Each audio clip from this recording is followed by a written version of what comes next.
ήρθατε σήμερα σε ένα χώρο που θα το ξαναχρησιμοποιήσετε μετά από λίγο καιρό που θα είστε μαθητές στο γυμνάσιο, στο πανεπιστήμιο, φοιτητές και μεγάλοι, θα ξαναρθείτε πάλι εδώ πέρα σε αυτή τη βιβλιοθήκη να διαβάσετε και θα θυμηθείτε τότε, αυτή ήταν η βιβλιοθήκη που πήγαμε μικρά παιδιά και βρεθήκαμε εκεί πέρα και τραγουδήσαμε και είδαμε τα κάλαντα. Μάθαμε λοιπόν και εμείς σήμερα ότι θα είστε εδώ πέρα, θα πείτε τα κάλαντα. Άνθρωποι που σας αγαπάνε πάρα πολύ ήρθανε μαζί σας εδώ πέρα και θα διασκεδάσετε όλοι μαζί και ήρθαμε και εμείς να πάρουμε ένα κομμάτι από τη δική σας τη χαρά. Λοιπόν, εύχομαι να είστε καλά, να έχετε υγεία, να έχετε δύναμη, να αγαπάτε όλους τους ανθρώπους, όποιος και αν είναι πλάι μας θα τον αγαπάμε και θα τον φροντίζουμε, ώστε να μπορέσουμε να γίνουμε πιο καλοί άνθρωποι, εσείς δηλαδή, καλύτεροι από εμάς. Για να κάνετε έναν κόσμο πιο όμορφο από αυτό που θα σας δώσουμε, θα σας παραδώσουμε εμείς.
Θα ήθελα λοιπόν εγώ σήμερα τι να πω, περισσότερα δεν έχω να πω.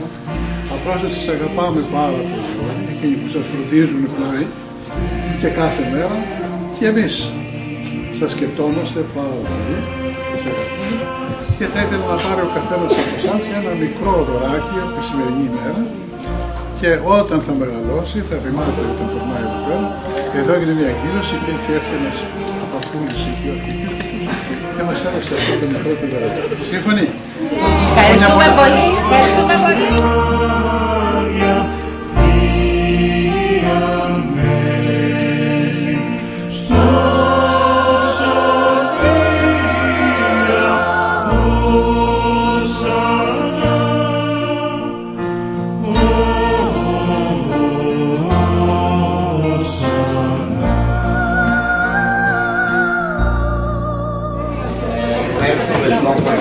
Θα ήθελα να ευχαριστήσω όλους που ήσασταν εδώ στην πρόσκληση που αφήθηκε και σε εμάς και εσάς ο Μακαριότατος.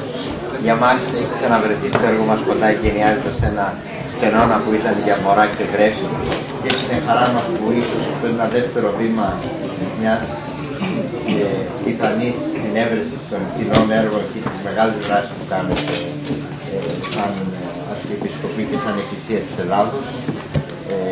Και ευχαριστούμε που αγιάζετε αυτή τη μέρα ή τις τελευταίες του χρόνου. Θέλουμε να σας δώσουμε δύο μικρά δωράκια. Ένα είναι ένα γούρι της χρονιάς που έχω φτιάξει τα παιδιά και το κάναμε σαν γούρι και ένα άλλο βιβλίο που εκδώσαμε που δεν αφορά παιδιά ή οτιδήποτε άλλο, αλλά έχει να κάνει με την Ακρόπολη και την ιστορία της. Είναι μια δική μας έκθεση και θέλουμε να σας τα δώσουμε για να μας θυμάσετε. Παρότι ξέρουμε ότι έχετε πολύ κόσμο στη σκέψη σας και περιέχει και εμάς ευχαριστούμε πάρα πολύ για τις προσπάθειες που κάνετε και για το εκπληκτικό σημερινό γνώρισμα που κάνατε και για μας δεν είναι μόνο τα παιδιά, εγώ τουλάχιστον παρότι τα γραφεία μας είναι στην Ερμού, αυτό δεν το είχε. Άρα περιέχει και τη μεγάλη στη γνωριμία αυτή.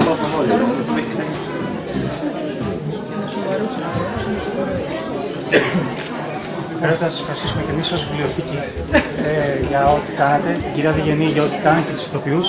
Μας το κάνετε λίγο μπάχαλο, θα προσπαθήσουμε όμως και σας στέλνουμε, οι πόρτες μας είναι πάντοτε ανοιχτές, να έρχεστε όποτε θέλετε.